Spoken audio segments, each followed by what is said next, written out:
দরিদ্র শিশু এবং গর্ভবতী মহিলারা যাতে পুষ্টিকর খাবার খেতে পারেন সে কারণে রাজ্যের বিভিন্ন প্রান্তে খোলা হচ্ছে অঙ্গনওয়াড়ি কেন্দ্র। কিন্তু রাজ্যের বিভিন্ন প্রান্ত থেকে নিত্যদিন অঙ্গনওয়াড়ি কেন্দ্রের গাফিলতি নিয়ে নানান রকম প্রশ্ন ওঠে।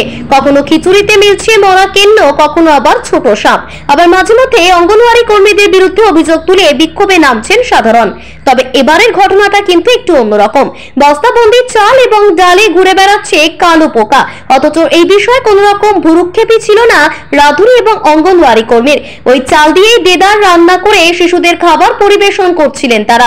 এমনই ঘটনা ধরা পড়ল হাওড়ার চামড়াইলের দক্ষিণপাড়া এলাকার একটি অঙ্গনওয়াড়ি কেন্দ্রে। বিগত বেশ কয়েক বছর ধরেই ডোমজুরের চামড়াইল দক্ষিণপাড়া একটি ঘরের মধ্যে শিশুদের অঙ্গনওয়াড়ি কেন্দ্র চলছে। ওই অঙ্গনওয়াড়ি কেন্দ্রে 3 থেকে 6 বছরের শিশুদের পড়াশোনা, খেলাধুলা পাশাপাশি নিয়মিত খাবার দেওয়া হয়।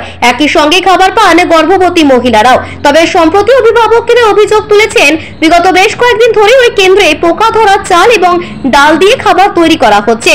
সে খাবার খেয়ে যখন তখন অসুস্থ হয়ে পড়তে পারে শিশুরা। তাদের অভিযোগ অনেক সময় খাবার বাড়িতে আনার পরেও তা খাওয়া যাচ্ছে না, বাধ্য হয়ে ফেলে দিতে হচ্ছে কিংবা খাইয়ে দিতে হচ্ছে পথ কুকুরদের। এই ঘটনাকে কেন্দ্র করে ক্ষোভ উগরে দিয়েছেন অভিভাবকেরা। ওই অঙ্গনওয়াড়ি কেন্দ্রের শিক্ষিকা এবং রাধুনী দুজনেই চাল ডালে পোকা থাকার কথা স্বীকার করেছেন। ক্যামেরার সামনে সমগ্র ঘটনা প্রসঙ্গে ওই শিক্ষা কেন্দ্রের শিক্ষিকা জানিয়েছেন, একই সঙ্গে 2.5 মাসের চাল এবং ডাল এখানে আসার ফলে পোকা ধরে গেছে। রোদ্দুরে চাল রেখে তারপর করা হচ্ছে রান্না, কিন্তু তাতেও সামান্য পোকা থেকে যাচ্ছে। তাই পরবর্তীতে ছাঁকনি করে ছেঁকে নেওয়া হচ্ছে। এই ঘটনার কথা চাউর হতেই এলাকায় ছড়িয়ে পড়েছে চাঞ্চল্য।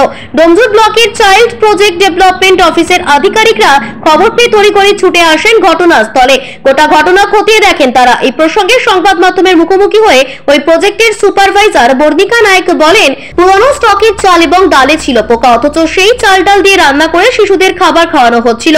শিক্ষা কেন্দ্রের শিক্ষিকার কাছে জানতে চাওয়া হয়েছে কেন তিনি এমনটা করেছেন।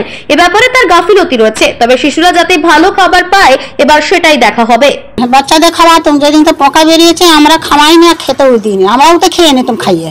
ভাতটা কি ফেলবো? গায়ে লাগে না ফেলতে গেলে, কুকুরকে দিয়ে দিই। আর কি করবো, লাস্টে আমরা খাই না, বাচ্চাকেও খেতে দেয় না। না, পোকা যখন ধুয়ে দিই পোকা থাকে না, ডাল বলুন চাল বলুন।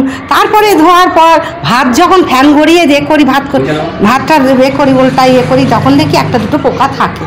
কিন্তু আমরা তো চাই না যে বাচ্চাদের এরকম করে এগুলো খাওয়াই। তো কোনো সময় চালে ডালে পোকা ধরতো না, এখন যেটা সিস্টেম হয়েছে 2.5 মাসের চাল একসাথে দিয়ে দেয়। কিন্তু দেখুন, এটা আমি এইটার বিষয়ে বলতে চাই, হয়তো চালের মধ্যে হয়তো থেকে যেতে পারে, কিন্তু ডালে কোনো পোকা ছিল না। আমি দেখলাম, ঠিক আছে আপনারা কিন্তু 100% ঠিক বলছে, কিন্তু আমার এখানে কিছু করার নেই। অবশ্যই এরপর থেকে তো দেখা হবে। আর উনি যেটা দিয়েছেন বলছেন আগের স্টকে ফ্রেশ স্টক এসেছে, যেটা একদমই পোকা ছাড়া ডাল চাল সব দেখলাম। পর্যবেক্ষণ করে আমি আগের ডালটাই দেখলাম পোকা রয়েছে, কিন্তু সেটা ওনার দেওয়া উচিত হয়নি। এই বিষয়টা নিয়ে অফিসিয়ালি ওনাকে একটা লিখিত দিতে হবে যে আগের চালগুলো ওনাকে বলা হয়েছে যাতে ডিসপোজ করে দেয়।